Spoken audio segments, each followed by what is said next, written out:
Salut les gars, c'est Maël. On se retrouve aujourd'hui pour une émission un peu exceptionnelle. Je sais que je vous avais annoncé que ma première émission porterait sur une rétrospective de 2021, mais finalement je vais essayer de rebondir sur l'actualité. Et aujourd'hui on va parler des victoires de la musique qui se sont déroulées la semaine dernière, à l'heure où on enregistre cette émission. Alors assieds-toi confortablement, enfile tes meilleurs écouteurs et prépare-toi pour un nouvel épisode de la pause rap.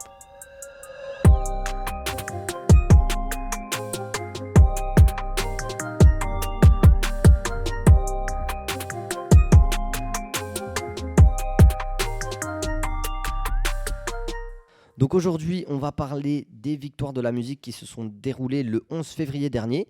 Et pour en parler, je suis avec les trois acolytes de d'habitude, Simon, Baptiste et Arthur. Salut les gars. Salut. Et bonjour. Salut tout le monde. Donc, comme je l'ai dit, le 11 février dernier s'est déroulée la 37e cérémonie des victoires de la musique. Alors, avant de commencer, qui a regardé l'émission ? Pas moi perso, je l'ai pas. Enfin, j'ai vu que Moi je non sais plus. qu'elle était à la télé, mais j'ai pas regardé. Moi pareil, j'étais pris ce soir-là, mais du coup j'ai regardé quelques extraits et les résultats quoi. Et Baptiste, non, t'as... Ah, Non, j'ai Ah, pas ça, regardé. J'étais même pas au courant en fait que c'était programmé. Et le peu que j'ai vu et le peu dont j'en ai entendu parler, c'est quand t'en as parlé le lendemain. Et c'est deux trois trucs qui sont passés sur Twitter. Mais vraiment, je me Ouais, suis donc pas du tout intéressé. c'est très minime. Bah, du coup, c'est bien ce que je pensais, donc c'est parfait, hein, ça va un peu appuyer mon propos, mais effectivement, on est très peu à regarder les victoires. Alors moi, je les ai regardées, je me suis tapé toute la cérémonie, et on va pas se mentir, c'était un peu long, des fois un peu ennuyeux, mais bon, c'est un peu le constat que je me fais chaque année, où bah, j'ai de plus en plus de mal à regarder cette émission jusqu'au bout, parce que je la trouve de moins en moins intéressante, et bah, vous êtes aussi là pour en parler et pour en discuter. Donc la première chose dont on va parler, c'est d'abord cette cérémonie des victoires de 2022. Donc un peu qu'est-ce qui s'est passé. Je vais vous résumer un peu les choses qui m'ont marqué, les choses que j'ai trouvées importantes. Et voilà, et comment ça s'est passé. Donc les victoires de la musique, pour rappel, pour ceux qui connaissent vraiment pas, c'est des récompenses musicales françaises qui sont décernées chaque année à des artistes du monde de la musique, notamment français hein, pour la plupart, et dont l'origine remonte à 1985. Donc en gros, c'est l'équivalent des Césars pour le cinéma, des Molières pour le théâtre, tout ça. C'est vraiment le moment où tu peux réécouter tous les sons qui t'ont fait kiffer tout le long de l'année. Et ben voilà, les artistes aussi, c'est quand même un moment où ils peuvent déjà être vus par un grand nombre de personnes.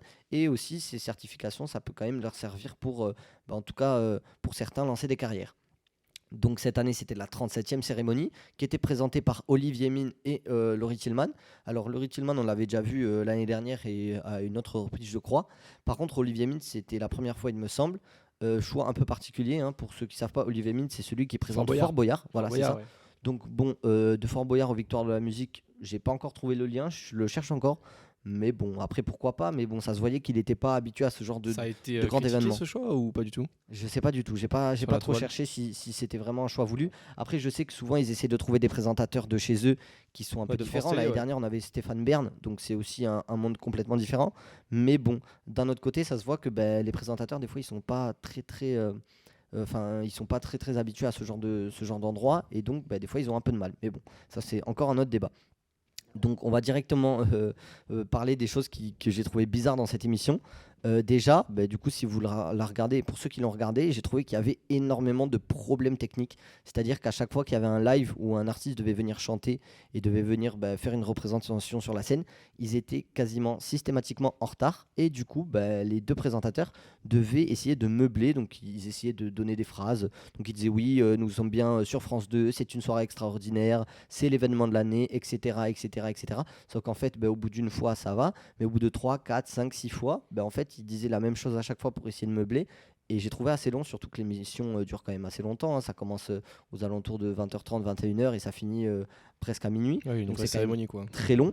Et quand tu as 7 ou 8 fois le problème technique où les artistes sont pas prêts, ou alors l'artiste n'est pas prêt mais la technique n'est pas prête, je trouve ça un peu bizarre. Surtout pour une cérémonie d'aussi grande échelle sur France 2, je trouve ça quand même assez fou qu'il y ait autant de problèmes techniques. Donc déjà, c'est ce qui m'a dérangé. J'avais pas le souvenir que ça faisait ça chaque année, mais cette année en tout cas, j'ai quand même trouvé ça très compliqué.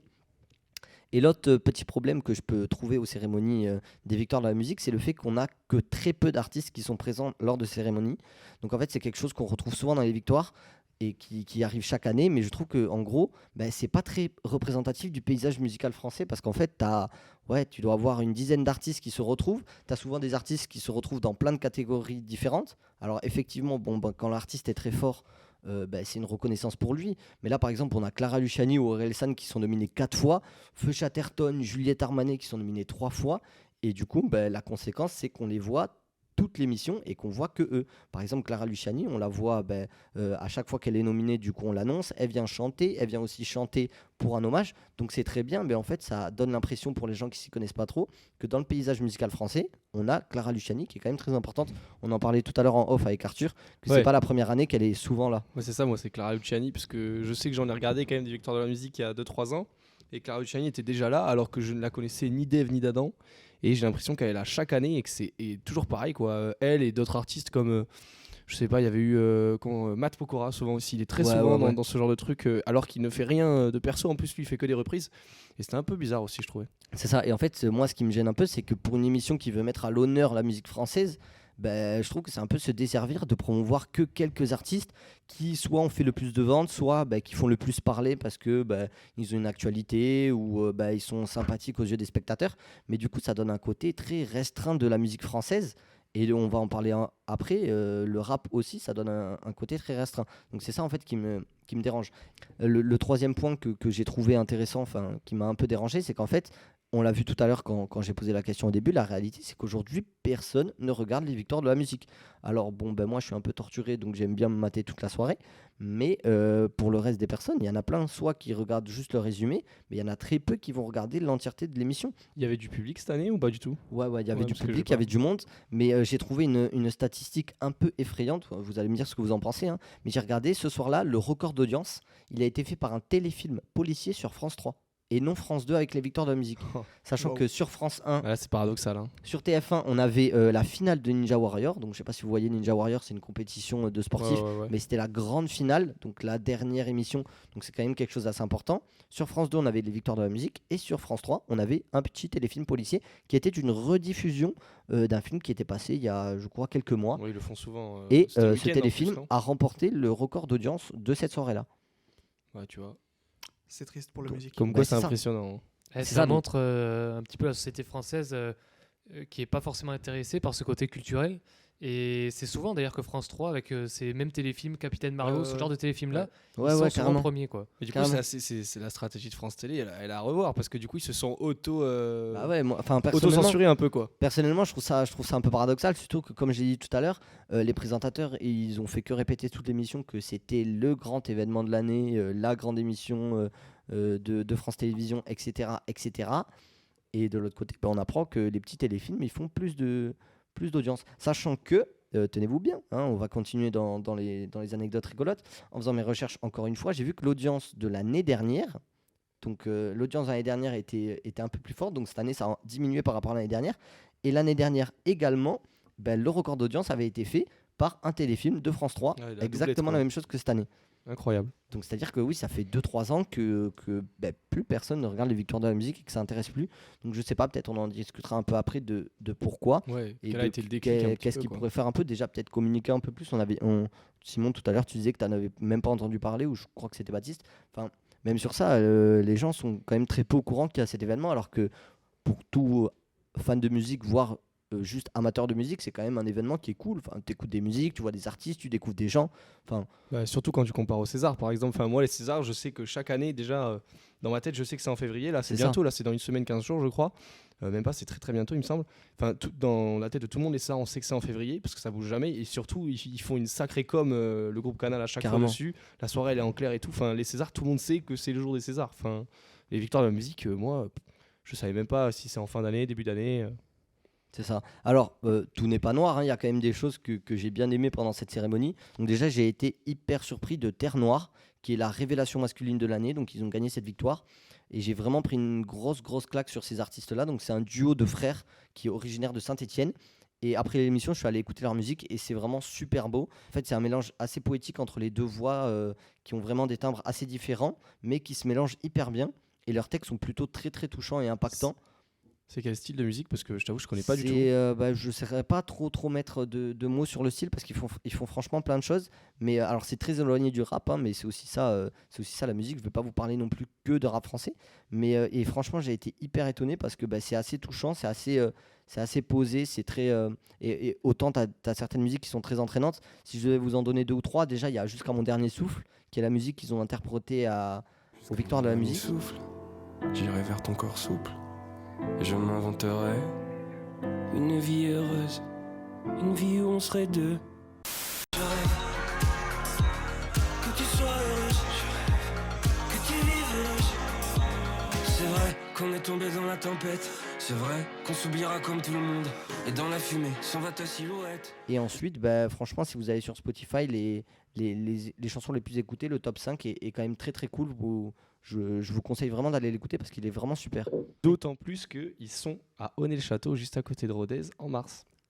C'est génial, ça. Voilà, on en apprend en direct. Pourquoi pas essayer d'aller voir le concert et peut-être je vous en reparlerai, qui sait, quand ils seront en concert. Mais franchement, c'est une très belle découverte et je pense que ça va les aider parce que c'est aussi ça, une des forces des Victoires de la musique. Pour le coup, c'est que les révélations, c'est souvent des gens peu connus et ça va peut-être permettre de les faire péter. Donc franchement, force à eux. Ensuite, un autre truc que j'ai trouvé trop bien, et je ne sais pas si vous écoutez un peu, mais c'est Ben Mazué qui a fait un texte hyper touchant. Donc, il a gagné la victoire du concert.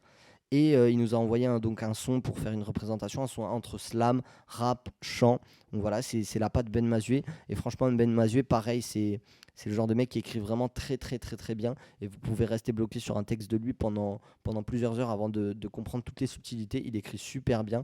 Il a une plume absolument magnifique, poétique et avec un sens du verbe qui est vraiment hyper travaillé. Donc pareil, Ben Mazué, sa petite intervention qui m'a beaucoup touché et que j'ai beaucoup aimé. Je sais que je vais beaucoup mieux, que c'est par là qu'il faut aller, mais sans amour je vais nulle part, sans amour je ne fais qu'errer. J'ai jamais fait de projet, jamais pris de pari, jamais passé même un été dans ma vie sans l'amour qui rêve ou l'amour qui pleure ou l'amour qui motive. Donc on a aussi l'hommage à Jacques Dutronc qui était assez pas mal, hein. Bon, chaque année les Victoires de la musique essayent de rendre hommage à des artistes qui ont marqué la musicalité française. Donc Jacques Dutronc, c'est quand même un des piliers de la musique française. Ça fait plus de 50 ans qu'il est en lice et qui sort des musiques et qui continue de chanter. Il a 78 ans maintenant. Et il est vraiment considéré comme l'un des plus grands chanteurs français. Donc c'était un hommage hyper touchant parce qu'il y avait un discours de son fils, Thomas Dutronc, et qui s'est conclu avec le père et le fils qui improvisent une chanson avec une guitare. Donc c'était un moment super beau et que j'ai franchement très bien aimé. Et le dernier point qui m'a vraiment plu dans cette cérémonie, et je pense que pour ceux qui ont un peu suivi, vous vous en doutez, c'est le discours de SCH. À la fin de son morceau Parano, SCH nous donne un discours pour un peu remercier les Victoires de la musique et aussi en profiter pour passer un message. Et donc il en profite pour parler un peu du monde du rap, du monde de la musique. Il salue évidemment ses auditeurs, rend un hommage à tout le rap français. Et donc je vais vous lire un petit extrait de son discours qui était assez important. Donc il dit « Je voudrais saluer Gazo, Oboy, Naps, Laylo pour ces 2 Bercy remplis en même pas 24 heures. Jul, qui a réuni les 2 capitales du rap français, Dinos, Sosomanes et aussi Nino, l'homme aux certifications évidemment. Je suis un peu gêné de tenir cette victoire sans les voir ici, assis en face de moi, ces grands messieurs qui auraient mérité tout autant que les artistes ici présents de célébrer leur victoire de la musique. » Donc j'ai trouvé que c'était un discours hyper puissant et qui a fait beaucoup parler, notamment sur Twitter, hein. Donc juste après le discours, moi je suis allé me balader sur Twitter un peu pour regarder. Il y a notamment un tweet de Fred Musa, donc Fred de Sky, qui s'occupe de tous les planètes rap et de la musique rap sur Skyrock, qui a dit qu'il espérait que le comité organisateur entende le discours de SCH parce que effectivement le rap et les victoires de la musique, c'est une histoire qui est pas souvent facile et qui a été très compliqué depuis que les victoires de la musique sont créées. Donc c'est en fait la parfaite transition pour que je vous parle un peu du rap au sein des victoires de la musique. Déjà, vous, qu'est-ce que vous pensez du discours de SCH ? Moi, le discours de SCH, du coup, c'est ce que j'ai entendu en premier, déjà parce que tu m'en as parlé, et ensuite parce que sur les réseaux sociaux, ça a beaucoup tourné, hein, sur Twitter, etc. Je pense qu'on pouvait difficilement passer à côté. Et déjà, c'était un discours qui était assez poignant et assez intéressant quand même à entendre. Et moi, ça m'a fait écho à une cérémonie que j'avais suivie aussi il y a 2-3 ans. C'était pareil, le discours de Damso, qui avait également, dans le même style, qui avait remporté le titre ou l'album de l'année, je sais plus. L'album de l'année avec Ipséité, il me semble. Voilà, exactement. Et du coup, qui avait remercié les Victoires de la musique parce qu'il les avait beaucoup critiqués dans ses sons, etc. et que c'était une belle leçon d'humilité et qu'il espérait que ça allait continuer dans ce sens. Bon, pour l'instant, ça n'a pas forcément fonctionné, mais on espère que dans les années à venir, peut-être. Ouais, vous les gars, vous avez pas d'avis particulier? Si, moi je suis plutôt d'accord avec ce qu'il a dit parce que c'est pareil comme Arthur, c'est ce que j'ai vu en premier parce que sur Twitter ça a beaucoup tourné juste après ce discours-là. Et non, c'est bien parce que je trouve qu'aussi le rap est pas forcément bien représenté dans la musique française, dans les choses un peu classiques, comme ce genre d'événements que sont les victoires de la musique. Et non, je trouve que ce discours est lourd de sens et je pense qu'ils s'en appuieront pour l'année prochaine. Et j'espère en tout cas. Bah, nous aussi, hein. Ouais, je suis totalement d'accord avec Simon. Je pense que c'est un des seuls trucs que j'ai vu tourner sur Twitter par rapport aux victoires de la musique. Et c'est vrai que c'est, comme l'a dit Arthur et tout, que c'est fort de sens et que ça montre une fois de plus que le rap a toute sa place dans le paysage musical français. Ouais, carrément. Bah, comme je vous l'ai dit, ouais, c'est vrai que ça a fait vraiment beaucoup de bruit. C'est pour ça aussi que je voulais en parler. Donc, effectivement, les victoires de la musique et le rap, ça a jamais été une véritable histoire d'amour, hein. Depuis toujours, c'est source de débats, de polémiques. Et le rap n'a jamais vraiment eu sa place attitrée dans ce genre de cérémonie. Donc on voit qu'ils ont du mal vraiment à intégrer les rappeurs dans cet événement. Alors on a Orelsan par exemple, hein, qui est très souvent présent. Il a plus de 10 nominations dans sa carrière. Rien que cette cérémonie en 2022, il a eu 2 ou 3 nominations et 1 ou 2 prix, je crois, de tête. Donc, mais Orelsan, ça reste quand même entre le rap et la variété, hein, donc ça fait partie. Ouais, c'est ça, ça fait partie des artistes qui sont quand même assez populaires, plus universel quoi. c'est ça, et qui sont pas du tout représentatifs de la musique rap français aujourd'hui, hein.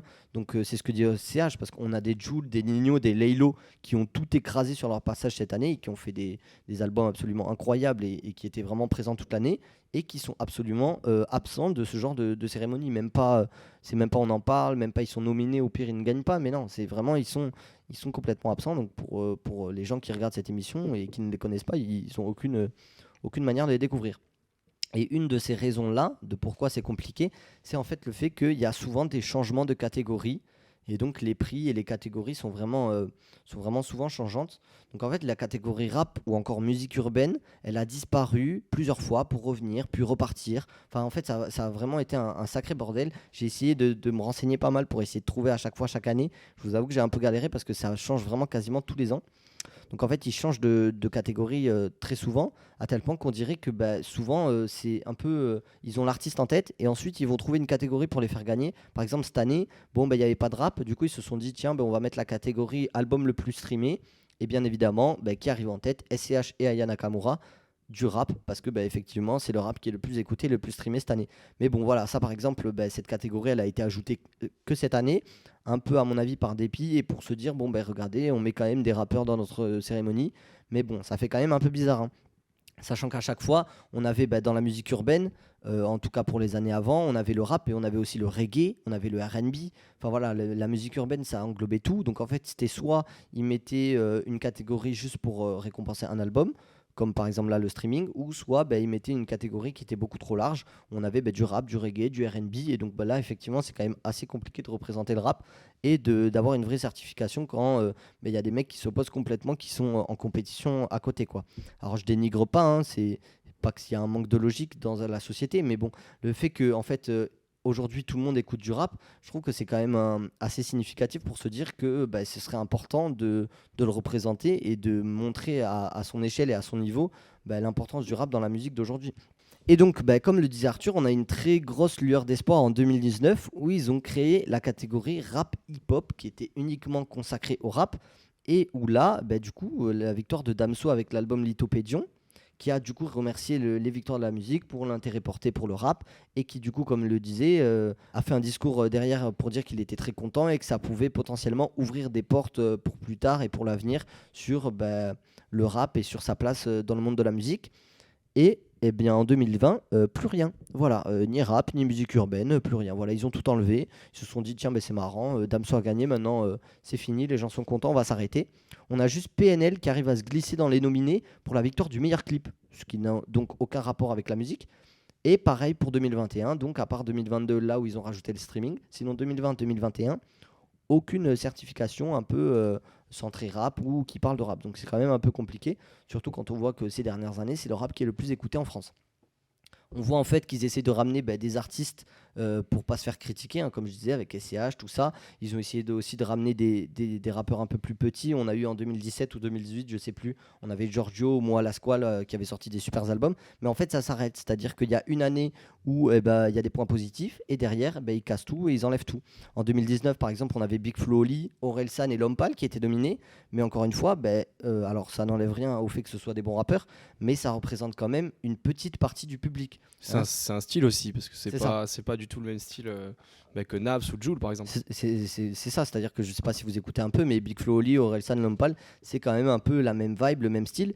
Et du coup, comme tu dis, il y a des mecs qu'on voit pas du tout, sachant que pour un petit rappel, en 2019, on a quand même Destin de Nino, on a Deux Frères de PNL, Les Étoiles Vagabondes de Nekfeu ou encore En Esprit de Us l'Enfoiré. Donc en 2019, on manque pas de gros albums. Et malgré ça, on a quand même des artistes qui reviennent constamment, c'est-à-dire par exemple Orelsan. Donc comme vous l'avez compris, c'est une histoire quand même très très compliquée entre le rap et les victoires de la musique. Mais pour leur rendre hommage, je vous ai fait une petite sélection des meilleurs passages de rappeurs aux victoires de la musique, histoire que malgré tout, on reste sur une note pas négative et qu'on évoque un peu des choses assez positives. Et puis c'est aussi l'occasion de sortir mes petites anecdotes et mes petites connaissances là-dessus. Donc voilà, donc n'hésitez pas à réagir et dans les commentaires, et vous les gars, si ça vous intéresse. Donc déjà, la première anecdote, c'est en 1992, donc on a une cérémonie des victoires de la musique, et on a MC Solar qui gagne la victoire du meilleur groupe. Ah, sachant qu'il est tout seul. Voilà, voilà, sachant que pour ceux qui ne connaissent pas MC Solar est un rappeur qui rappe seul. Alors je ne sais pas s'ils ont voulu... ça avait fait du bruit à l'époque ou pas du tout? Je sais pas trop, j'avoue que j'ai pas retrouvé des articles de l'époque. Par contre, j'ai retrouvé qu'effectivement, il avait gagné la victoire du meilleur groupe et ça ne semble choquer personne parce que voilà, je sais pas s'ils voulaient big up ces chanteuses qui font les chœurs derrière pendant qu'ils chantent. Je sais pas trop qu'est-ce qui leur est passé par la tête, mais effectivement, c'est quand même des choix qui sont un peu bizarres. D'ailleurs, c'est qui fait ces choix-là? Qui c'est qui sélectionne les artistes, qui décide des catégories? Parce que si elles changent tout le temps, justement, il n'y a pas quelqu'un qui décide à chaque fois. Enfin, si c'est inconstant à ce point-là, enfin, qui décide? Alors, c'est assez intéressant. Je me suis renseigné un peu et du coup, je me suis noté un peu un article de France Info qui donc parlait de ça. Donc en fait, qui c'est qui vote et qui c'est qui choisit les personnes qui vont être présentes au niveau des victoires de la musique? Donc en fait, c'est 600 personnes qui sont composées de trois grands groupes. Donc le premier groupe, c'est des producteurs de musique et de spectacles. Le deuxième groupe, c'est des auteurs, compositeurs, interprètes, musiciens, réalisateurs, voilà, donc des artistes. Et le troisième groupe de personnes, ce sont les acteurs de l'industrie comme les managers, les médias, les distributeurs, les plateformes, les magasins personnalisés, etc. etc. Alors on a quelques victoires, par exemple la révélation parfois ou le meilleur album qui sont soumis au vote du public. Donc c'est-à-dire que le public a le droit de voter. Et souvent on retrouve dans les statistiques que quand le public vote, c'est quand même souvent du rap qui se retrouve en tête. Par exemple Orelsan cette année, Big Flo Oli il y a 2 ans. Enfin voilà, c'est quand même des rappeurs qui reviennent souvent parce que comme je l'ai dit, c'est les rappeurs quand même qui sont le plus écoutés en France aujourd'hui, quoi. Donc ensuite, je vais continuer. Donc ensuite, en 1995, on a les victoires de la musique où IAM donc gagne les victoires de la musique de l'artiste de l'année.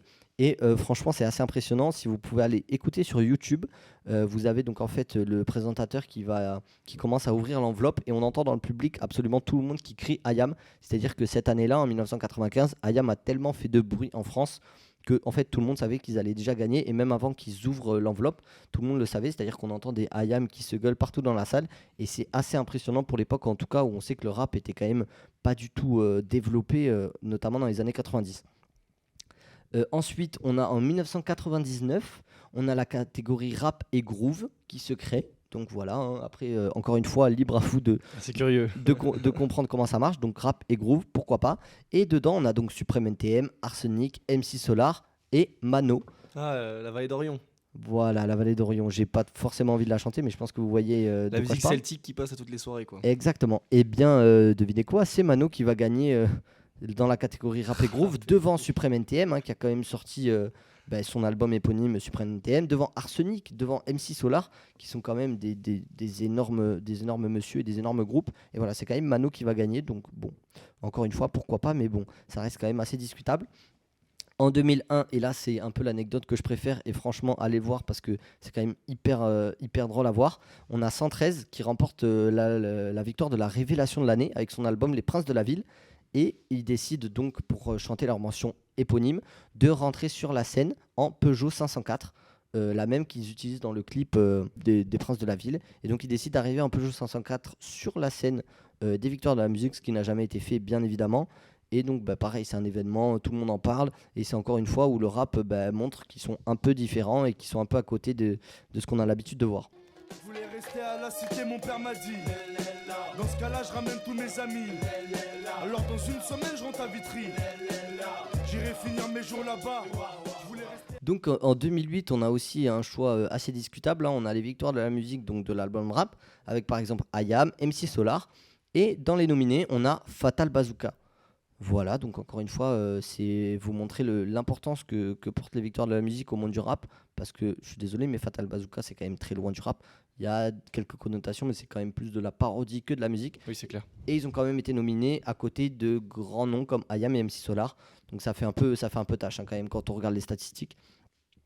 Et pour finir, une anecdote que franchement j'ai découvert en faisant ces recherches et que je trouve très cool. Et encore une fois, vous pouvez retrouver la vidéo sur YouTube. C'est en 2019, Orelsan, donc, qui était nominé pour son album. Et je ne sais pas si vous vous souvenez, à l'époque, il avait sorti le clip Des fêtes de famille, où dans ce clip, il parle un peu de toute sa famille. Il avait sorti un clip où il se déguisait en toutes les personnes de sa famille. Donc il se déguisait en son oncle, en sa tante, en sa petite cousine, etc., etc. Et donc pendant la cérémonie, en fait, il a enregistré avant la cérémonie un moment où il était déguisé en toutes ces personnes et il était intégré dans le public.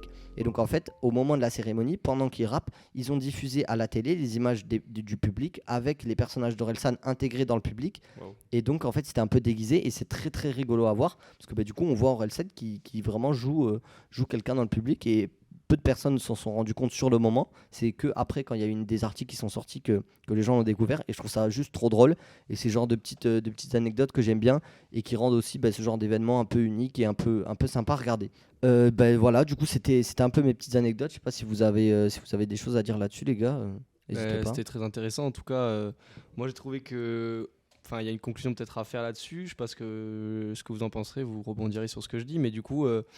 on voit bien que là, du coup, l'importance qu'il faut peut-être porter au rap, parce qu'aujourd'hui, on le sait, comme tu l'as dit plusieurs fois dans l'émission, le rap est très très écouté et c'est le style de musique numéro 1 en France aujourd'hui, et dans le monde, je pense, aussi en partie. Je pense que c'est important de mettre en valeur justement ce style-là, même si c'est justement pas classique, parce que voilà... on pourrait se dire, comme tu dis, les auditeurs, enfin les téléspectateurs des Victoires de la musique sont pas forcément les auditeurs de rap. Mais justement, il faut aussi populariser ce style-là que peut-être les gens qui regardent les Victoires de la musique ne connaissent pas ou n'apprécient pas. Mais c'est aussi ça le but du jeu, c'est que parfois, c'est pas toujours ce qu'on écoute ou ce qu'on aime qui gagne. Et c'est ça aussi que je trouve qui est intéressant. Et c'est un petit peu le but de la culture, hein, c'est d'ouvrir un maximum les horizons. Et voilà. Carrément. Ouais, je suis totalement d'accord avec ce qu'a dit Arthur. Il faut valoriser... J'ai la bénédiction du patron, moi c'est bon. Moi c'est bon les gars, évidemment. Je peux m'arrêter là. Non mais t'as tout dit quoi, il faut continuer à valoriser le rap qui est de plus en plus écouté et en parler plus des Victoires de la musique aussi pour que les plus jeunes ou même ceux qui regardent pas forcément se mettent à le regarder, parce que moi, je te dis, j'ai jamais regardé les Victoires de la musique et je dirais pas que c'est sûr que je vais les regarder la prochaine fois, mais ça m'intéresse plus déjà. Je vais peut-être m'y pencher un peu plus dessus. Je dis pas que je vais le regarder ou le regarder en entier, mais j'y porterai un peu d'intérêt quand même. C'est ça, et puis en fait, c'est ce que je disais tout à l'heure, c'est est-ce que vraiment il y a une solution pour redonner envie aux gens de regarder les Victoires de la musique ? Et je pense que ça passe quand même par là et par le fait de mettre plus en avant le rap, parce que encore une fois, le rap est le plus écouté. Et on voit que les émissions de rap, les interviews, les concerts de rap, c'est des choses qui marchent et qui font vraiment beaucoup de vues. Et je pense que c'est une des solutions s'ils veulent gagner en spectateurs et s'ils veulent avoir plus d'audience les soirs de ce spectacle-là, quoi. C'est clair que ça donnerait un coup de peps inédit, je pense, à la cérémonie, ouais, c'est clair. Écoutez, j'espère que ça vous aura intéressé. Voilà, c'était ma première émission. On va se retrouver bientôt, donc comme je vous l'avais dit, pour la rétrospective de tous les albums 2021 et des choses qui m'ont marqué en 2021. Voilà, comme d'hab, n'oubliez pas de kiffer et de partager la musique qui vous plaît. On ne connaît rien, mais on parle de tout. C'était Radio Gazette, c'était la pause rap. Merci à tous. Allez, bye les refs.